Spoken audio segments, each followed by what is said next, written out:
Dubai की जवान औरतें 15 साल के लड़कों से क्या काम करवाती, पैसे भी ज़्यादा देती। राज जानकर आपके भी होश उड़ जाएंगे। मेरा नाम रोहन है।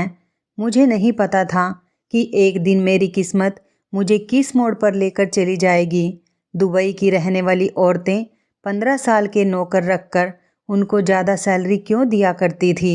इंडिया से भागकर एक कम उम्र का लड़का जो दुबई में नौकरी किया करता था, उसने आकर सब कुछ बता दिया।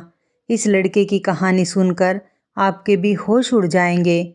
लोग हमेशा लड़कियों को अच्छे भाग्य का आशीर्वाद देते हैं। आखिरकार लड़कों को अच्छे भाग्य होने का आशीर्वाद क्यों नहीं दिए जाते।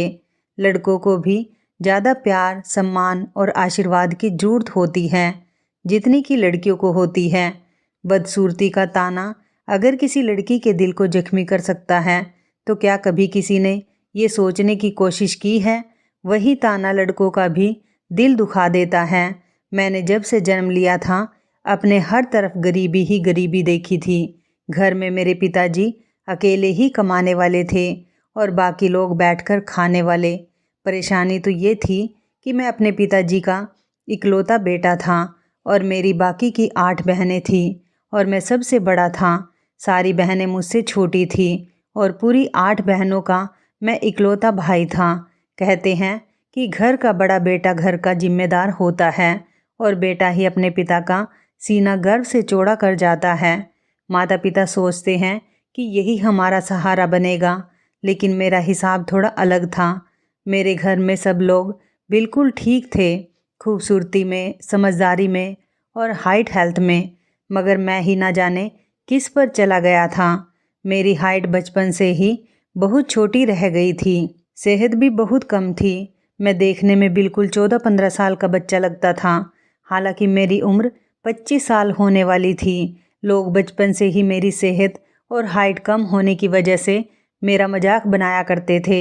मेरी कम हाइट होने की वजह से सारे लोग मुझसे दूर भागते थे। कोई मेरा दोस्त भी नहीं था। मेरे परिवार में, मेरे ददिहाल में, मेरे ननिहाल में जितने भी मेरे कजन्स थे, सब बच्चे खूबसूरत, जवान और अच्छे हाइट हेल्थ के थे और सारी लड़कियां उन पर मरती थी। मुझे तो कोई लड़की घास तक नहीं डालती थी। मैंने बहुत पढ़ाई की हुई थी। पढ़ लिख कर ही मैं कोई अच्छी नौकरी हासिल करने की कोशिश करता था, मगर ज़माने में अच्छा मकाम पाने के लिए भी अच्छा दिखने की ज़रूरत होती है, मगर ऐसा तो मेरे भाग्य में ही नहीं था। पढ़ लिख कर जब नौकरी हासिल करने निकला तो पता चला कि काबिलियत से ज़्यादा आपकी पर्सनैलिटी अच्छी होनी चाहिए, तभी लोग आपको पसंद करते हैं और नौकरी देते हैं। मैं एक जगह जॉब के लिए इंटरव्यू देने गया था तो वहाँ पर पहले से ही 2-3 लड़के मौजूद थे। उनका ऊंचा लंबा कद था और देखने में स्मार्ट थे। उन लड़कों की पढ़ाई कुछ इतनी खास नहीं थी, मगर मेरे मुकाबले वो देखने में बहुत अच्छे थे। इसी बेस पर उन्हें रख लिया गया था। तंग आकर मैंने एक स्कूल में टीचर बनने के लिए सोचा, लेकिन मुझे क्या पता था कि यहाँ पर टीचर की जगह मॉडल रखे जाते हैं। जैसे ही मैंने इंटरव्यू देना शुरू किया तो वहाँ के प्रिंसिपल ने मेरी बहुत इंसल्ट की और कहने लगा, तुम तो खुद देखने में बच्चे से लगते हो, ऐसा लगता है जैसे 10वीं क्लास के स्टूडेंट हो। तुमसे बच्चे हैंडल नहीं हो पाएंगे। वो तुम्हें अपना टीचर नहीं बल्कि अपना क्लासमेट ही समझेंगे। उसकी बातें मेरे दिल को घायल कर गई थी। अगर मेरी हाइट कम थी तो क्या इसमें मेरा कसूर था? मेरा कद 4 फुट 10 इंच था तो मेरी सेहत कहाँ से बनती? गरीब के घर 2 टाइम का खाना बन जाए, यही बहुत बड़ी बात है।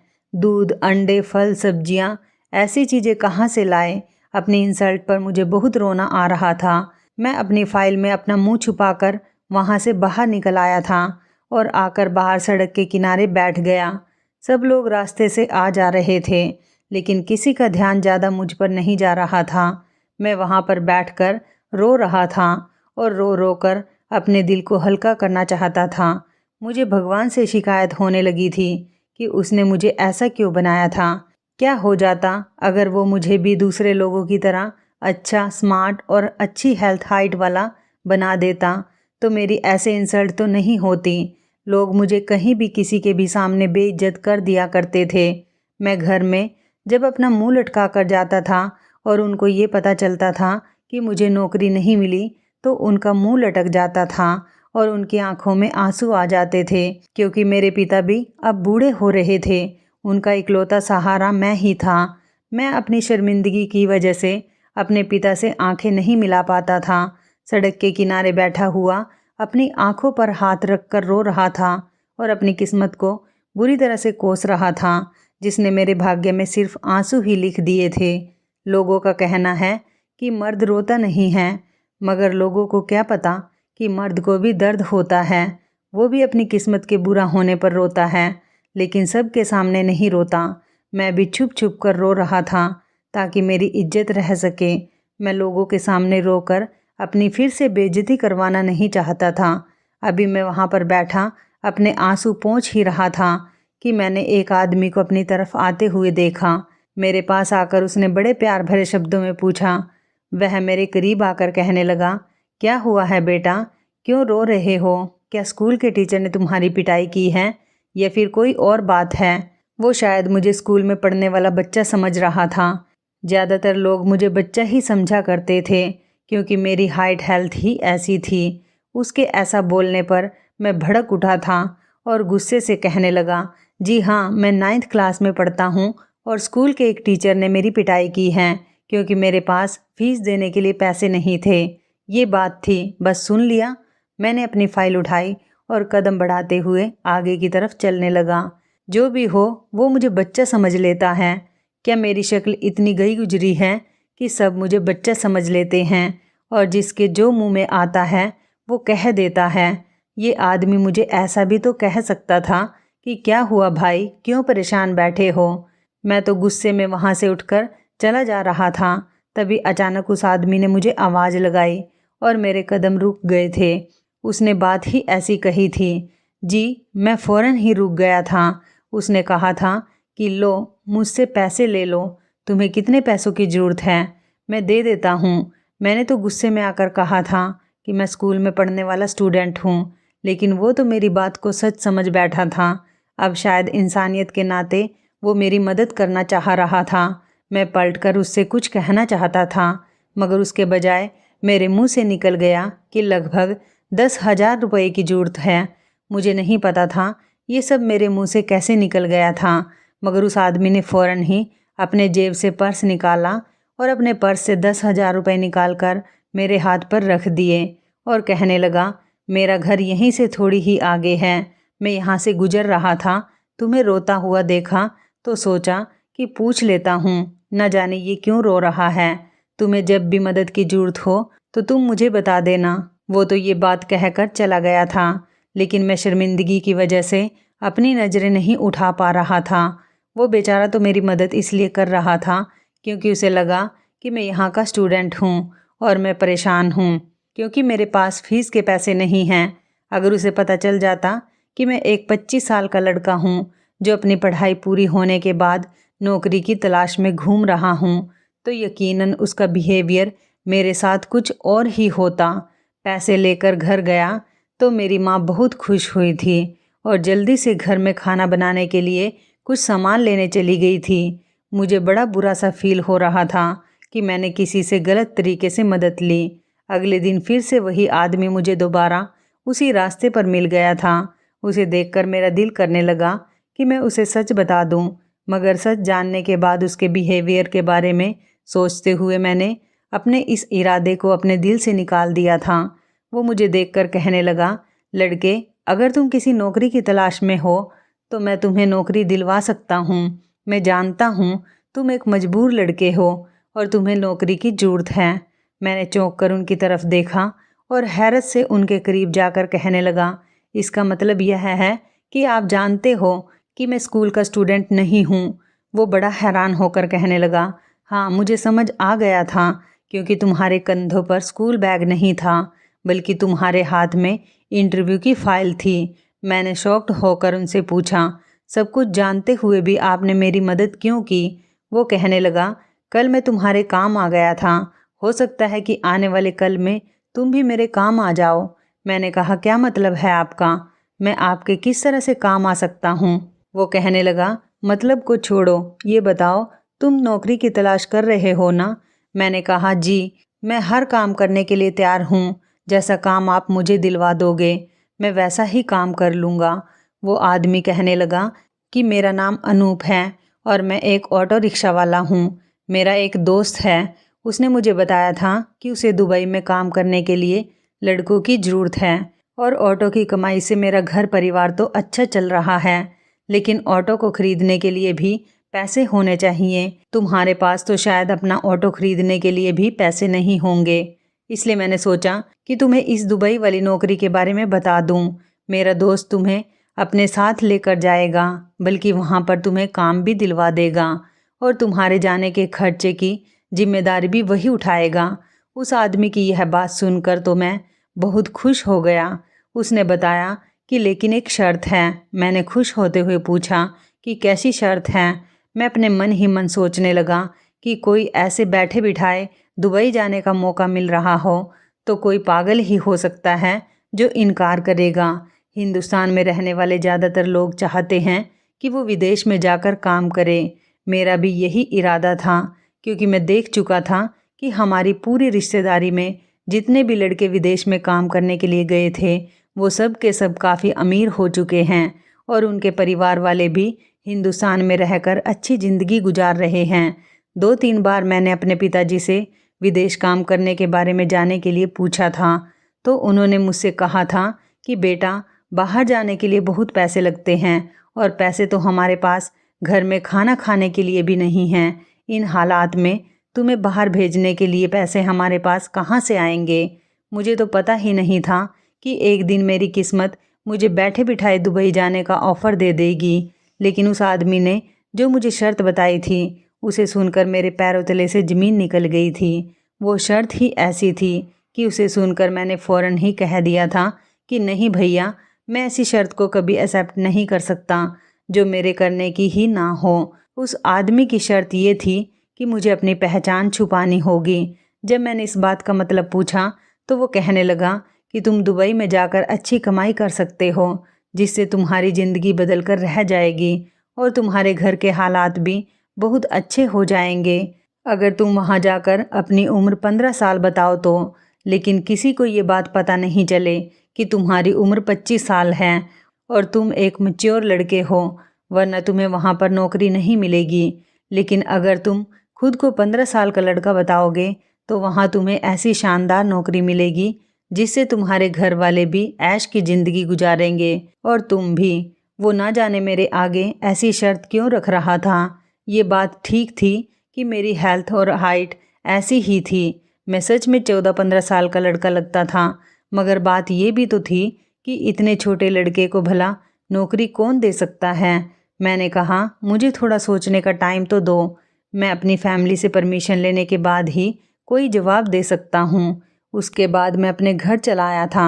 मैंने 2 दिन का टाइम दे दिया था कि मैं 2 दिन बाद आपको अपना फ़ैसला बता दूंगा।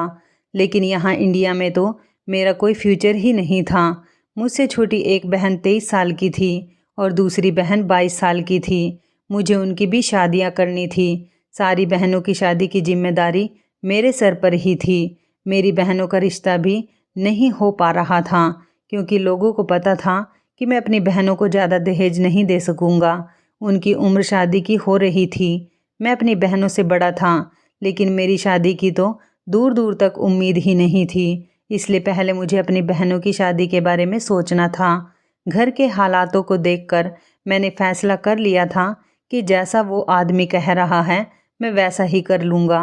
और सुबह जाकर मैंने उस आदमी से कहा कि तुम जो कहोगे वैसा ही होगा। मैं नौकरी करने के लिए तैयार हूँ। अपने घर वालों से मैंने झूठ बोल दिया था कि मुझे एक अच्छी कंपनी वालों ने दुबई में बुलाया है। अब मैं उन्हें अपने काम के बारे में क्या बताता, जबकि मुझे खुद ही नहीं पता था कि मुझे वहाँ पर जाकर क्या काम करना है। फ़िलहाल कुछ दिनों बाद मैं दुबई चला गया था। उस आदमी ने कहा था कि तुम्हें वहाँ पर मेरा दोस्त लेने के लिए आ जाएगा और काम की भी सारी डिटेल वही बताएगा। आखिरकार काफ़ी इंतज़ार करने के बाद एक हट्टा कट्टा सा आदमी मेरे पास मुझे लेने के लिए आया था और कहने लगा, चलिए मेरे साथ, मैं आपको लेने आया हूँ। मैं बहुत हैरान हो रहा था कि मेरे साथ ये क्या हो रहा है। मुझे नहीं पता था कि मुझे यहाँ पर किस काम के लिए बुलाया गया है और मेरी उस आदमी से पूछने की हिम्मत नहीं हो रही थी क्योंकि वो शक्ल से ही बहुत सीरियस इंसान लग रहा था। उस आदमी ने मुझे बड़ी सी कार में बैठने के लिए कहा। मैं कार में बैठ गया था और लगभग 1 घंटे के सफ़र के बाद उसने कार को एक बड़े से बंगले के आगे रोक दिया और मेरे हाथ पर एक आईडी कार्ड रख दिया और कहने लगा, तुम अंदर जाकर ये दिखा देना। इसके मुताबिक तुम्हारी उम्र 15 साल है और तुम्हारा नाम मोहित है। और ख़बरदार, जो तुमने अपना असली नाम किसी को बताने की कोशिश की, वरना सारी उम्र के लिए यहाँ के लोग तुम्हें जेल में डाल देंगे चक्की पीसने के लिए। उसकी ये डरावनी सी बात सुनकर मेरे होश उड़ गए थे और मुझे डर लगने लगा था, क्योंकि मेरे लिए ये अनजान देश था और यहाँ पर मेरा कोई अपना भी नहीं था। इसलिए मैं उस आदमी से कुछ नहीं कह सकता था। मुझे ना जाने क्यों ऐसा महसूस होने लगा था कि मैं किसी कैद में आ गया हूँ। वो मुझे अपने साथ लेकर घर के अंदर आ गया था। ये एक दुबई के शेख का घर था, जिसकी पत्नी खूबसूरत कपड़े पहनकर मेरे सामने आ गई थी और मुझे सर से लेकर पैर तक देखने लगी। मुझे इस औरत से डर लग रहा था। देखा जाता तो वो उम्र में मुझे कई साल बड़ी लग रही थी। लगभग वो 35 साल की होगी, लेकिन उस टाइम मुझे थोड़ी एक्टिंग करनी थी ताकि उसे लगे कि मैं 15 साल का एक नाबालिग बच्चा हूँ। वो आदमी जाते जाते मुझसे कह कर गया था कि अब तुम्हें यहीं पर रहना है। तुम्हारा काम बस यही है कि तुम्हें मालकिन के पूरे घर की सफाई करनी है और मालकिन का ख्याल रखना है, और जो मालकिन कहे तुम्हें सिर्फ वही करते रहना है। इसके बदले में तुम इंडिया अपने घर पर 5 लाख रुपए भेज सकोगे। 5 लाख रुपए के बारे में सुनकर मैं तो दंग ही रह गया था। आते ही इतने ज़्यादा पैसे! मैंने तो कभी अपने सपने में भी इतने ज़्यादा पैसों के बारे में सोचा तक नहीं था। मैं दुबई की भाषा समझ तो नहीं सकता था, लेकिन कुछ कुछ बोल लेता था। मैंने सोच लिया था कि मैं मोबाइल के ज़रिए सारी लैंग्वेज सीख जाऊंगा। मालकिन को ऐसा लगता था कि मैं शायद उनकी लैंग्वेज नहीं समझ रहा था, इसलिए मुझे इशारे से सारे घर की सफाई करने के बारे में कह रही थी। मैं जाते ही अपने काम में लग गया था और पूरे घर की सफाई करने लगा था। मैं दिल लगाकर अपना काम करता था और मन ही मन सोचने लगा कि इंडिया में बैठे लोगों के लिए बाहर के देश की दुनिया एक फैंटेसी जैसी होती है। उनको क्या पता कि घर के बाहर जाकर क्या क्या करना पड़ता है और कितनी मुश्किलों का सामना करना पड़ता है। अब मैं इतना पढ़ा लिखा होकर भी यहाँ पर नौकर बनकर रह गया। फ़िलहाल मुझे तो पैसे अच्छे मिल रहे थे। इसके बाद उस औरत ने मुझे स्टोर रूम की सफाई करने के लिए कहा था। वो शेख की पत्नी, मतलब मेरी मालकिन, बहुत खूबसूरत औरत थी। 35 साल की होने के बावजूद भी वो बिल्कुल 20 साल की जवान लड़की लगती थी। ये बात मुझे बाद में पता चली कि उसका पति महीने में सिर्फ 1 दिन के लिए ही उसके पास आता है, क्योंकि वह अपने पति की चौथी पत्नी थी। शेख लोग तो वैसे भी कई कई शादियां करते हैं, लेकिन मुझे अपनी मालकिन की हरकतें बहुत अजीब सी लगती थी, क्योंकि नॉर्मल दिनों में तो वो बहुत अच्छे तरीके से तैयार हुआ करती थी, लेकिन जिस दिन उसका पति आता था वो अपनी हालत अजीब सी बना लेती थी। सिंपल से कपड़े पहन लिया करती थी और बिना मेकअप के ही घर में घूमती फिरती थी। मुझे मालकिन के इस बिहेवियर का कुछ भी समझ में नहीं आता था और मैं यही सोचता था कि ना जाने वो ऐसा क्यों करती है। घर में मेरे अलावा और कोई नौकर भी मौजूद नहीं था जिससे मैं उनका ऐसा करने की वजह पूछ लेता। फिलहाल जब मालिक आता तो मालकिन खाना भी अपने हाथ से ही बनाया करती थी। इसी तरह से महीने के 2 दिन मुझे खाना भी नहीं बनाना पड़ता था और मैं बिल्कुल फ्री ही रहता था। मालिक के सामने मालकिन मुझे काम भी कम बताती थी और मैं बाहर घूमने फिरने भी चला जाता था। तभी मेरी मुलाकात एक लड़के से हुई जिसका नाम सौरभ था। सौरभ 15 साल का लड़का था। वो बहुत भला और मासूम सा लड़का था जो मेरी तरह ही इंडिया से यहाँ दुबई काम करने के लिए आया था। उसी के थ्रू मुझे पता चला कि यहाँ का उसूल है कि यहाँ की औरतें सिर्फ 10 साल से लेकर 15 साल तक के लड़कों को ही काम पर रखती हैं। ऐसा क्यों था, इस बात का जवाब मुझे सौरभ नहीं दे सका था, क्योंकि जवाब उसके पास भी नहीं था। वो मेरा बहुत अच्छा दोस्त बन गया था और कभी कभी हम एक दूसरे से अपने दिल की बातें भी शेयर कर लिया करते थे। मेरी मालकिन तो मुझे बच्चा समझती थी, इसलिए वो मुझसे कभी कभी अपना सिर और हाथ पैर भी दबवा लिया करती थी और कभी कभी तो कमर की मालिश भी करवा लेती थी। एक पराई औरत को छूते हुए मुझे बड़ी शर्म आती थी, मगर फिर मुझे अपनी पहचान के बारे में याद आ जाता था कि मैं कौन हूँ। मेरी पहचान तो यहाँ पर कुछ और है। अभी तक तो सब कुछ ठीक ही चल रहा था और मैं अपनी नौकरी से बहुत खुश और बेफिक्र था और अपने घर पर भी हर महीने पैसे भेजता रहता था। लेकिन कुछ दिनों बाद मुझे पता चला कि यहाँ पर कुछ तो गड़बड़ है, क्योंकि मालकिन कभी कभी मुझे एक सफ़ेद रंग का बैग देती थी और कहती थी कि जाओ ये बैग नीचे वाले फ्लैट नंबर 5 में जाकर दे आओ। मेरी मालकिन मुझे अपनी टूटी फूटी भाषा में बात समझा दिया करती थी और मैंने भी कभी ये जाहिर नहीं किया था कि मैं उनकी भाषा को समझ लेता हूँ।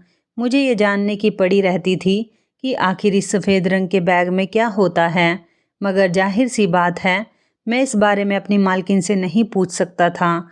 एक दिन मुझे सौरभ मिला था तो पता चला कि वो भी नीचे के फ्लैट नंबर 5 में ही काम करता है। मैंने उसे सफ़ेद रंग के बैग के बारे में पूछा कि तुम्हें कुछ पता है कि इसमें क्या होता है, तो वो कहने लगा कि यहाँ की ज़्यादातर औरतें जब एक दूसरे को कोई सीक्रेट मैसेज भेजती हैं तो सफ़ेद रंग के बैग में एक लेटर लिखकर भेज देती हैं। मैंने हैरानी से सोचा, भला मेरी मालकिन सौरभ की मालकिन को ऐसा कौन सा सीक्रेट मैसेज भेजती होगी। मैंने सौरभ से पूछा, तुमने कभी उस सीक्रेट मैसेज को पढ़ा है? तो वो कहने लगा, हाँ, एक बार मैंने बैग को खोलकर उसमें से लेटर निकाल लिया था और उसको पढ़ने लगा तो देखा कि उस पर अरबी लिखी हुई थी। मेरी कुछ समझ ही नहीं आया था।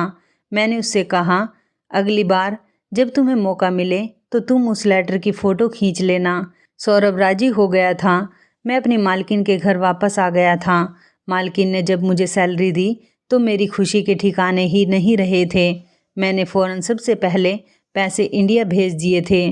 पैसे भेजने के अगले दिन मालकिन ने मुझे अपने पास बुलाया और कहने लगी कि मेरी टांगें दबा दो, मेरी टांगों में बहुत दर्द हो रहा है। मैं टांगें दबाने लगा। फिर थोड़ी देर के बाद मालकिन कहने लगी, मेरी कमर पर मसाज कर दो, कमर में भी दर्द हो रहा है। मालकिन ने अपनी पूरी कमर खोल दी थी। मुझे बहुत शर्म आ रही थी, लेकिन मैं कुछ नहीं कर सकता था क्योंकि मेरी पहचान कुछ और ही थी। इसलिए मैंने अपनी नज़रें नीचे कर ली और उनकी कमर की मसाज करने लगा। मालकिन की गोरी गोरी कमर की मसाज करते हुए जब लगभग मुझे आधा घंटा हो गया तो उन्होंने मुझे जाने को कह दिया था। मैं गहरी सांस भरते हुए उठा कि मालकिन को मुझ पर तरस आ गया। जब वो खूब अच्छी तरह से तैयार हो गई तो मुझसे कहा कि वो बाहर जा रही हैं और मैं घर का ध्यान रखूं। मैंने सोचा कि न जाने मालकिन तो कितने टाइम तक वापस आए। इतनी देर में मैं अपने फ्रेंड सौरभ से मिलने के लिए चला जाता हूँ। वैसे भी वो ज़्यादा दूर नहीं रहता। थोड़ी देर बाद मैं अपने घर से निकलने ही वाला था कि दरवाज़ा बुरी तरह से बजने लगा। मैं घबरा कर उठा और जाकर दरवाज़ा खोला तो मेरे सामने सौरभ खड़ा हुआ था। उसकी बहुत बुरी हालत हो रही थी। कपड़े उसके फटे हुए थे और बाल भी बुरी तरह से बिखरे हुए थे। उसकी सांस बुरी तरह से फूली हुई थी। मैं जल्दी से उसे घर के अंदर लेकर आ गया। मैंने उसको बैठने के लिए कहा और उसे पानी पिलाया। थोड़ी देर रिलैक्स के बाद उसकी हालत थोड़ी बेहतर हुई थी। पानी पीकर वो मुझसे कहने लगा, तुम मुझे अपने कपड़े दे दो। मैंने उसे अपने कपड़े दे दिए। उसने हाथ मुंह धोकर अपने कपड़े चेंज किए और बाहर जाने के लिए तैयार हो गया। मैंने हैरानी से पूछा कि सौरभ, तुमने क्या हालत बनाई हुई है? तुम्हारे साथ क्या हुआ था और अभी तुम कहाँ जा रहे हो? वो बहुत जल्दी में था। कहने लगा कि दुबई की औरतें मुझे अब समझ आ गई है कि यह हम जैसे कम उम्र के लड़कों को नौकरी पर क्यों रखती हैं। मुझे इनकी असलियत पता चल गई है, मगर अब मैं यहाँ पर और नहीं रुक सकता। मैं यहाँ से जा रहा हूँ। मुझे यहाँ पर नहीं रहना। वो बुरी तरह से बोल रहा था और उसकी आंखों में आंसू आ गए थे। मैंने उसे जाने की वजह पूछने की बहुत कोशिश की, लेकिन उसने मुझे कुछ नहीं बताया। लेकिन जाते टाइम मैंने उसे अपना नंबर दे दिया था। मैंने उससे कहा कि जब मैं 2-3 महीने के बाद इंडिया अपने घर जाऊंगा तो तुम मुझसे बात कर लेना। वो इतना घबराया हुआ था कि बस नंबर जेब में डालकर फ़ौरन ही चला गया। सुबह पूरी कॉलोनी में ये खबर फैली हुई थी कि फ्लैट नंबर 5 का नौकर अपनी मालकिन के सर पर डंडा मारकर फरार हो गया। उसने अपनी मालकिन को बुरी तरह से जख्मी कर दिया। ये बात सुनकर तो मैं दंग रह गया था, क्योंकि सौरभ ऐसा नहीं था और उसने मुझे भी कुछ ऐसा नहीं बताया था। न जाने वो क्या करके आया था और यहाँ पर क्या हो रहा था और क्यों हो रहा था। मेरी तो कुछ भी समझ में नहीं आ रहा था। मेरी मालकिन की भी हरकतें बहुत अजीब सी थी। तो क्या सारी दुबई की रहने वाली मालकिन औरतें ऐसी ही होती हैं? मेरे दिमाग में भी न जाने किस किस तरह के ख्याल आ रहे थे। सौरभ की मालकिन ने न जाने उसे ऐसा क्या कहा था कि वो बेचारा इस तरह से यहाँ से गायब हो गया था। एक दिन मैंने अपनी मालकिन को फ़ोन पर किसी से बात करते हुए सुना था। उनकी बातों से पता चल रहा था कि फ्लैट नंबर 5 में रहने वाली मालकिन को अब किसी नए नौकर की ज़रूरत है।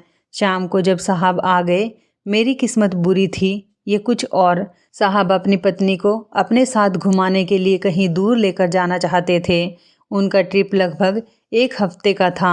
अब मेरा भी घर पर कोई काम नहीं था, इसलिए मालकिन कहने लगी, अगर तुम चाहो तो तुम भी हमारे साथ चल सकते हो। लेकिन मेरे मालिक को ये बात बहुत बुरी लगी थी कि एक नौकर को क्यों हम अपने साथ लेकर जाएंगे। वो कहने लगे कि कोई ज़रूरत नहीं इसको साथ ले जाने की, इसको यहीं पर रहने दो। मगर मालकिन जाते जाते मुझसे कहने लगी कि तुम ऐसा करो, फ्लैट नंबर 5 में चले जाओ। उनकी मालकिन को नए नौकर की ज़रूरत है। जब तक हम घर पर नहीं आते तब तक तुम उनके साथ रहो और उनके घर का काम करो। मैं जाना तो नहीं चाहता था, मगर मजबूर था। मैं जाते हुए बहुत डर रहा था कि वहाँ सौरभ के साथ पता नहीं क्या हुआ होगा, जो वो बेचारा यहाँ से भाग गया। मैं फ्लैट नंबर 5 वाले घर में चला गया था। इस घर की मालकिन की उम्र लगभग 45 साल की लग रही थी और वो शक्ल से बस नॉर्मल सी ही थी, ज़्यादा खास नहीं थी। वो औरत मुझे देखते ही कहने लगी, आज के दिन तुम मेरे मेहमान हो। आज का दिन मेरे लिए बहुत स्पेशल है। कल से तुम अपने काम पर लग जाना। आज तुम्हें मेरे साथ टाइम स्पेंड करना है। डरते डरते मैं उसके लिए खाना लगाने लगा। वो बहुत अजीब तरह की औरत थी। वैसे तो मैंने अब तक जितनी भी दुबई में रहने वाली औरतें देखी थी, सारी की सारी अजीबोगरीब आदत वाली औरतें थी। न जाने उनकी किस किस तरह की अजीब हरकत थी, मगर इस फ्लैट नंबर 5 वाली मालकिन को देखकर तो मैं बड़ी बेचैनी से महसूस करने लगा था। न जाने मुझे उसे देखते ही एहसास हुआ कि कुछ ठीक नहीं है, ज़रूर कुछ न कुछ तो गड़बड़ है। खाना खाते हुए वो औरत बड़ी अजीब सी हरकतें कर रही थी। उसने मुझे अपने पास बैठने के लिए कहा तो मुझे मजबूरन उसके करीब में चेयर पर बैठना पड़ गया। उसने स्पून में खाना लिया और स्पून को मेरी तरफ बढ़ाते हुए कहने लगी, मैं तुम्हें अपने हाथ से खाना खिलाती हूँ। मैं बड़ा हैरान रह गया था और परेशानी में फंस गया था। बस कहीं ना कहीं से इस औरत से छुटकारा पाने की कोशिश कर रहा था, लेकिन मेरे पास तो भागने का भी कोई रास्ता ही नहीं था। इसलिए मजबूरन मुझे उस औरत के हाथ से खाना खाना पड़ा था। नाश्ता करने के बाद मैंने टेबल पर रखे हुए बर्तन उठाना चाहे तो उसने मुझे रोक दिया और कहने लगी, मैं खुद कर लेती हूँ, तुम आज बस आराम करो। मैं अंदर ही अंदर घुटन महसूस करने लगा था कि ये किस तरह की औरत है जो नौकर को आराम करने के लिए कह रही है और खुद सारा काम कर रही है। मैंने अगले दिन घर का काम करना चाहा तो भी उसने मुझे रोक दिया। अब तो मुझे इस औरत पर भी शक होने लगा था कि ये मुझसे घर के काम क्यों नहीं करवा रही और आखिर इसने मुझे अपने घर में क्यों बुलाया है। मेरे पास सौरभ का नंबर भी नहीं था, वरना मैं उसे इस बारे में फ़ोन करके पूछ लेता कि वो यहाँ से क्यों गया था। रात को मैं किचन में खड़ा हुआ पानी पीने लगा तो देखा कि वो मैडम किसी से वीडियो कॉल पर बात कर रही थी। मैंने बड़ा हैरान होते हुए आगे होकर देखा तो शॉक्ड रह गया था। स्क्रीन पर वही ऑटो वाला आदमी नज़र आ रहा था जिसने मुझे यहाँ पर भेजा था। मैंने साइड से खड़े होकर बात सुनने की कोशिश की कि वो आदमी क्या बात कर रहा है। तो वो आदमी कह रहा था कि मैडम आप फिक्र मत करो, यहाँ इंडिया में बहुत से ऐसे बेवकूफ़ लोग हैं जो विदेश जाकर काम करने के लिए बेताब हो रहे हैं। मैं जल्द ही आपके लिए कोई नया शिकार तलाश करता हूँ। अब मुझे महसूस हो रहा था उस आदमी ने जिसने मुझे यहाँ पर भिजवाया था उसने मेरी कोई मदद नहीं की थी, बल्कि वो तो यहाँ की औरतों के लिए काम करता था। लेकिन क्या काम करता था यही तो मेरी समझ में नहीं आ रहा था। मुझे यहाँ पर रहते हुए पूरे 4 महीने होने वाले थे, लेकिन अभी तक मैं सच्चाई का पता नहीं लगा पाया था। एक दिन इस नई मालकिन ने मुझे कपड़े दिए और कहने लगी कि इन कपड़ों को पहन लो और अच्छे से तैयार हो जाओ, हम लोग बाहर जा रहे हैं। मैंने वैसा ही किया जैसा उस औरत ने मुझसे कहा था। मैंने खुद को हालात के भरोसे छोड़ दिया था कि जैसा होगा देखा जाएगा। मैं तैयार हो गया तो मालकिन ने कहा कि मेरे साथ कार में आकर बैठ जाओ, हमें कहीं जाना है। मैं उनके साथ गाड़ी में जाकर बैठ गया। वो कार को ड्राइव कर रही थी। कार एक बड़े से होटल के आगे आकर रुक गई थी। वो मुझे लेकर उस होटल के अंदर चली गई। अब मैं कुछ कुछ समझ रहा था कि वो क्या चाह रही है। मेरी सिक्स सेंस ने मुझे पहले से ही सावधान कर दिया था कि कुछ तो गलत होने वाला है, इसलिए मैं पहले से ही इंतज़ाम करके आया था। उसने होटल में कमरा बुक किया और हम दोनों कमरे के अंदर चले गए। उसके होटल के कमरे के अंदर आते ही नीयत खराब होने लगी थी। मैं समझ गया था कि वो औरत मुझे अपने गलत काम को अंजाम देने के लिए यहाँ पर लेकर आई थी। मैंने अनजान बनते हुए पूछा, मालकिन आप मुझे किस लिए यहाँ पर लेकर आई हो? तो वो कहने लगी, तुम अभी बच्चे हो, तुम नहीं समझ सकते, बस जैसा मैं कहती हूँ तुम वैसा ही करते जाओ। मैंने कहा, मैं आपकी बात को खूब समझता हूँ, लेकिन इससे पहले आपको मेरे कुछ सवालों का जवाब देना होगा। वो कहने लगी, ठीक है, पूछो क्या सवाल है, क्या पूछना चाहते हो तुम मुझसे? मैंने कहा, क्या सिर्फ आप ही इस गलत काम में शामिल हो या फिर मेरी मालकिन भी है, या फिर दुबई की सारी औरतें एक जैसी ही होती हैं, धोखेबाज सी, लोगों का गलत फ़ायदा उठाने वाली? वो मेरी बात सुनकर हंसने लगी थी और कहने लगी, तुम मुझे जो मर्जी चाहे कह लो, मगर मैं तुम्हारी किसी बात का बुरा नहीं मानूंगी। जहाँ तक तुम्हारे सवाल का जवाब है तो मैं तुम्हें बताना चाहती हूँ कि सारी की सारी कहानी क्या है। हमारी इस पूरे एरिया में जितनी भी औरतें रहती हैं वो सारी की सारी या तो तलाकशुदा होती हैं या फिर अपने पति की दूसरी या तीसरी पत्नी होती है। कुछ अपने पतियों की स्थायी हुई होती हैं। सबके पास पैसा तो बहुत ज़्यादा है, क्योंकि यहाँ के लोग बहुत अमीर होते हैं, मगर खुश रहने के लिए मर्द नहीं हैं। अपनी फीलिंग और एहसास के हाथों मजबूर होती हुई मेरे जैसी औरतों के पास गलत काम के अलावा और कोई चारा नहीं होता कि हम कोई दूसरा तरीका अपना सके। हमने इंडिया के एक आदमी से बात की हुई है, उसको अपना एजेंट बना लिया है। वो हमारे लिए कम उम्र के लड़कों को अरेंज करता है। हमने उससे कहा है कि वो हमारे लिए 10 साल से लेकर 15 साल तक के लड़कों का बंदोबस्त करे। जितने लड़के वो भेजेगा उतने पैसे उसे मिलेंगे। इन लड़कों को काम पर रखने के बहाने हम दुबई की औरतें अपनी हवस मिटा लेते हैं, वैसे ही जैसे आज मैं तुम्हारे साथ यहाँ पर करना चाहती हूँ। मैंने कहा, आपने सौरभ के साथ ऐसा क्या किया था जिसकी वजह से उसे यहाँ से भागना पड़ा? वो औरत कहने लगी, वो मुझे बहुत अच्छा लगता था, मगर वो मेरे सामने नज़र तक नहीं उठाता था, वो मुझे ध्यान से देखता तक नहीं था। मैं उसके लिए इतने अच्छे से तैयार हुआ करती थी। एक दिन मेरी एक दोस्त घर पर आई तो उसे सौरभ बहुत पसंद आया था और उसने कहा वो आज रात मेरे घर पर ही सौरभ के साथ रात गुजारना चाहती है।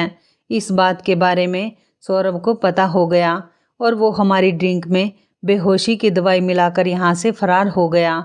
और जानते हो वो औरत कौन थी जिसने सौरभ के साथ ज़बरदस्ती की थी? वो तुम्हारी अपनी मालकिन थी। ये सुनकर तो मेरे होश उड़ गए थे। ऐसा लग रहा था जैसे सारा आसमान मुझ पर टूट पड़ा। मैं दंग रह गया था। मुझे याद आया कि जिस दिन सौरभ के साथ वो हादसा हुआ था उस दिन सुबह ही सुबह मेरी मालकिन तैयार होकर कहीं पर चली गई थी और शाम को वापस आई थी। अब सारी कहानी मेरी समझ में आ गई थी। वो सारी कहानी सुनाकर कहने लगी, अब तुम्हारे पास बचने का कोई रास्ता नहीं, तुम्हें मेरी शर्त पूरी करनी होगी, वरना मैं तुम्हें पुलिस के हवाले कर दूंगी और तुम पर चोरी का इल्ज़ाम लगा दूंगी। उसके बाद तुम कहीं मुंह दिखाने के लायक नहीं रहोगे और सारी ज़िंदगी जेल में सड़कर ही गुजार दोगे। सोच लो क्या करना है। अगर तुम मेरी बात नहीं मानोगे तो सारी ज़िंदगी हिंदुस्तान की शक्ल देखने को नहीं मिलेगी, तरस जाओगे। उसने पूरी तरह से प्लानिंग बनाकर ही मुझसे बात की थी। मेरे पास भी अब और कोई ऑप्शन नहीं बचा था। मैं शायद इस औरत की बातों में आ जाता, क्योंकि ये औरत बहुत चालाक थी। अगर मैं भी 14-15 साल का मासूम भोला भाला लड़का होता तो। और वो शायद ये नहीं जानती थी कि मैं एक 25 साल का लड़का हूँ। मेरा कद ही तो छोटा है, लेकिन मैं समझदार अपनी उम्र से ज़्यादा हूँ। मैं जैसा देखने में लगता हूँ, अंदर से वैसा नहीं हूँ। मैं छोटा सा हूँ, लेकिन मेरा दिमाग बहुत बड़ा है। दिमाग तो मेरा इतना ही था ना, जितना एक जवान लड़के का होना चाहिए। मैंने उसकी ड्रिंक में नींद की दवाई मिला दी और अपने हाथों से ही उस औरत को बड़े प्यार से ड्रिंक पिलाई। थोड़ी देर के बाद ही वो औरत धीरे धीरे बेहोश होने लगी थी और वो पूरी तरह से सो गई थी। अब मुझे अपने प्लान के अगले हिस्से पर ध्यान देना था। मैंने अपनी असली मालकिन के पति को फ़ोन किया और उनको सारी सच्चाई के बारे में बता दिया, और जो मैंने सारी बातें अपने मोबाइल से इस औरत की रिकॉर्ड की थी, वो भी सारी रिकॉर्डिंग मैंने सबूत के तौर पर अपने मालकिन के पति को सेंड कर दी। अब जो भी करना था उसे ही करना था। मैंने तो अपना काम पूरा कर दिया था। मालिक ने पुलिस से छापा मरवाकर इस एरिया में जितनी भी औरतें रह रही थी उन सबको अरेस्ट करवा लिया, जो कम उम्र के लड़कों को नौकर बनाकर उनको कैद करके अपनी मर्जी के हिसाब से उनका यूज़ करती थी। और इसमें मालिक की अपनी पत्नी भी शामिल थी, जिसे उन्होंने डिवोर्स दे दी। वो कम उम्र के लड़कों का इस्तेमाल इसलिए करती थी क्योंकि उनको डरा धमकाकर अपने काबू में रख सके और अपना काम उनसे निकलवा सके। मेरे बारे में उनकी यही गलतफहमी थी कि मैं एक छोटा बच्चा हूँ, और यही गलतफहमी उनके लिए बहुत भारी पड़ गई थी। आज मेरी उम्र ने ही मुझे बचा लिया था। पहले मैंने सोचा था कि मैं भी सौरभ की तरह यहाँ से इंडिया वापस भाग जाता हूँ, मगर फिर सोचा था कि ऐसे तो और बेचारे ना जाने कितने मासूम लड़के फंसे होंगे। आखिर किसी को तो हिम्मत करनी ही होगी। इसलिए मुझे हिम्मत करनी पड़ी और मुझे सबका फल भी मिल गया था। मालिक ने मुझे अपने साथ काम पर रख लिया था। उन्होंने मुझे अपनी कंपनी में ही नौकरी दे दी थी क्योंकि मैं काफ़ी पढ़ा लिखा था, और धीरे धीरे मैंने उनके काम में इतना साथ देना शुरू कर दिया था कि अब मालिक ने मुझे अपनी कंपनी में अच्छी पोस्ट दे दी और मैं अपने घर पर लगभग महीने के 10 लाख रुपए भेज देता हूँ। मेरे घर के हालात भी बिल्कुल सुधर गए। मैंने सोचा कि अब मैं यहीं पर रहूँगा और अपने घर वालों का फ्यूचर देखूँगा। एक बात जो मैं अपनी कहानी के थ्रू आप लोगों को बताना चाह रहा हूँ वो ये है कि हम में से अक्सर लोग ये समझते हैं कि औरत ही लाचार होती है, सिर्फ उसी पर जुल्म किया जाता है। हम में से कोई ये बात सोचता ही नहीं कि मर्द के ऊपर भी तो जुल्म किया जा सकता है। अगर हम ये बात समझ सके तो ज़माने से बहुत सारी बुराइयां अपने आप ही ख़त्म हो जाएंगी। मैंने यहाँ पर दुबई में रहकर काफ़ी सारे लड़कों को बचा लिया। काफ़ी लड़के ऐसे हैं जो कि इन औरतों का शिकार हो गए, लेकिन मैंने अपनी भरपूर कोशिश की और उन लड़कों को बचा लिया जिनको मैं जानता था। जिनको मैं नहीं जानता वो बेचारे इस मुसीबत का शिकार हो रहे होंगे, लेकिन कोई बात नहीं, मैं लोगों की ज़्यादा से ज़्यादा मदद करना चाहता हूँ। और मेरे घर के हालात तो काफ़ी बेहतर हो गए। मेरी बहनों की भी शादी हो गई है। अब मेरे घर वाले चाहते हैं कि मेरी शादी कर दें, लेकिन मैं इंडिया जाकर शादी नहीं करना चाहता। मैं चाहता हूँ कि यहाँ की किसी लड़की से मेरी शादी हो जाए और मैं यहीं सेटल हो जाऊँ। मैं कुछ दिनों बाद अपनी फैमिली को भी यहाँ पर बुला लूँगा। मैं यहाँ पर बहुत खुश हूँ और अच्छी ज़िंदगी गुजार रहा हूँ। तो इस कहानी के बारे में आपकी क्या राय है, कमेंट करके ज़रूर बताइएगा। दोस्तों, आपको हमारी ये मज़ेदार कहानी कैसी लगी, आप हमें कमेंट बॉक्स में ज़रूर बताएं। यदि आपके पास भी ऐसी कोई प्यारी सी कहानी है या फिर ऐसी कोई कहानी जिससे कुछ शिक्षा मिले, तो आप हमारे साथ उसको ज़रूर शेयर करें। दोस्तों, यदि आपको हमारी ये वीडियो अच्छी लगे तो आप हमारी इस वीडियो को लाइक शेयर ज़रूर करें, और ऐसी ही दिल को छू लेने वाली प्रेरणादायक कहानियाँ सुनने के लिए हमारे चैनल को भी सब्सक्राइब करें। यदि आप हमें फेसबुक पर देख रहे हैं तो आप हमारे फेसबुक पेज को लाइक और फॉलो ज़रूर करें। तो दोस्तों, फिर मिलते हैं ऐसी ही ज़बरदस्त कहानी या टिप्स के साथ नई वीडियो में। तब तक के लिए धन्यवाद। आप सभी अपना ख्याल रखना। आपका दिन शुभ व मंगलमय हो।